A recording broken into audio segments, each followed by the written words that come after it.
G'azo ahli bugun sizning yordamingizga muhtoj. Chunki ular hali hamon bosqinchi yahudlar tomonidan bombardimon qilinmoqda, qatliam qilinmoqda, qattiq qamal ostida og'ir sharoitlarda yashashmoqda. Bugun G'azzodagi musulmonlarga yordamga shoshilishimiz kerak.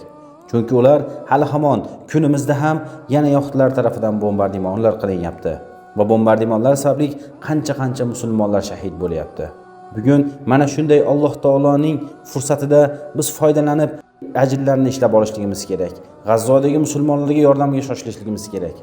Albatta, ushbu yordamlarda bardavom bo'layotgan, G'azzodagi musulmon qardoshlarni unutmayotgan qancha aka-uka opa-singillarimiz o'z mollarini mazlumlar uchun ulashtirib kelishmoqda.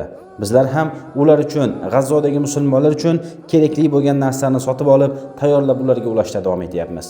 Agar sizlar ham o'z yordamingizni, ihsoningizni G'azzodagi mazlumlarga ulashtirishni istesanglar, bizning aloqa manzilimizga chiqishingiz mumkin. Bizlar ham imkon qadar tezkor shaklda yordamlaringizni ushbu mazlumlarga ulashda davom etamiz inshaalloh. Alloh taolo sizlardan va bizlardan qabul qilsin.